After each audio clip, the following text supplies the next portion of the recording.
नमस्कार मित्रांनो, एकेटेक मराठी या यूट्यूब चॅनलवर आपले स्वागत आहे.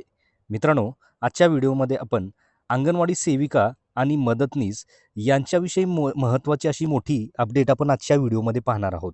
तर यामध्ये मित्रांनो आता एकात्मिक बाल विकास सेवा योजनेअंतर्गत कार्यरत अंगणवाडी सेविका व मदतनीस यांच्यावर योजनाबाह्य कामाचा बोजा टाकू नये, तसेच त्यांची मतदार केंद्रस्तरीय अधिकारी BLO म्हणून सक्तीची नेमणूक करू नये, असे स्पष्ट निर्देश राज्य शासनाने सर्व जिल्हाधिकाऱ्यांना या ठिकाणी दिलेले आहेत.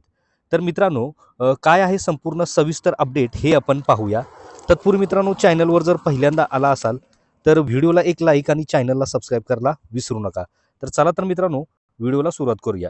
तर मित्रांनो, या ठिकाणी पाहू शकता की अंगणवाडी सेविकांकडे योजनाबाह्य BLO तसेच कामाची सक्ती करू नका, असं या ठिकाणी आदेश देण्यात आलेले आहेत. तर काय आहे सविस्तर संपूर्ण माहिती पाहू शकता. तर यामध्ये महिला व बाल विकास मंत्री आदिती तटकरे यांनी या ठिकाणी मोठा आदेश दिलेला आहे. तर काय आहे सविस्तर माहिती पाहू शकता. तर एकात्मिक बाल विकास सेवा योजनेअंतर्गत कार्यरत अंगणवाडी सेविका आणि मदतनीस यांच्यावर योजनाबाह्य कामांचा बोजा टाकू नये, तसेच त्यांची मतदार केंद्र स्तरीय अधिकारी BLO म्हणून सक्तीची नेमणूक करू नये, असं या ठिकाणी स्पष्ट निर्देश राज्य शासनाने सर्व जिल्हाधिकाऱ्यांना या ठिकाणी दिलेले आहेत. तसेच महिला व बालविकास मंत्री आदिती तटकरे यांनी हे आदेश जारी केलेले आहे. तसेच अंगणवाडी कर्मचारी संघाचे राज्य सरचिटणीस सूर्यमणी गायकवाड यांनी या निर्णयाचे स्वागत केलेले आहे. तसेच शासन आदेशात नमूद केल्याप्रमाणे अंगणवाडी कर्मचारी 0 ते 6 वर्ष वयोगटातील बालके, गरोदर महिला व स्तनदा मातांच्या पोषण, आरोग्य आणि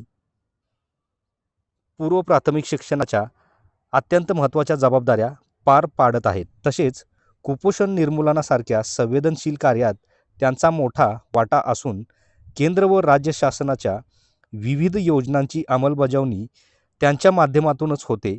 तसेच मात्र अनेक जिल्ह्यामध्ये अंगणवाडी सेविकांची BLO म्हणून नेमणूक करून त्यांच्यावर निवडणूक कामकाजाची सक्ती केली जात असल्याचे निदर्शनास आले आहे. तसेच इतकेच नव्हे तर हे काम न केल्यास लोकप्रतिनिधित्व अधिनियम 1950 अंतर्गत गुन्हे दाखल करण्याची धमकी दिल्याच्याही तक्रारी समोर आल्या होत्या. याची दखल घेत हे निर्देश देण्यात आलेले आहे. त्यामुळे जिल्हा प्रशासनाने या सर्व सूचनांचे काटेकोरपणे पालन करावे. अंगणवाडी कर्मचाऱ्यांवर निवडणूक कामकाजाची सक्ती करू नये, तसेच दंडात्मक कारवाई करू नये, असे आदेश या ठिकाणी नमूद केलेले आहेत. तर मित्रांनो, अंगणवाडी सेविका व मदतनीस यांच्यासाठी मोठी महत्त्वाची अपडेट जी आपण आजच्या व्हिडिओमध्ये पाहिलेली आहे, की ज्यामध्ये आता अंगणवाडी सेविकाकडे योजनाबाह्य BLO कामाची सक्ती करू नका, असं या ठिकाणी मंत्री आदिती तटकरे यांनी या ठिकाणी आदेश दिलेले आहेत. तर मित्रांनो, अंगणवाडी कर्मचाऱ्यांविषयी मोठी अपडेट आपण आजच्या व्हिडिओमध्ये पाहिलेली आहे. तर मित्रांनो, ही माहिती आपल्याला कशी वाटली, आवडल्यास नक्की व्हिडिओला एक लाईक आणि चॅनलला सबस्क्राईब करायला विसरू नका. तर भेटूया मित्रांनो अशाच पुढच्या नवीन व्हिडिओमध्ये, नवीन अपडेटमध्ये. धन्यवाद.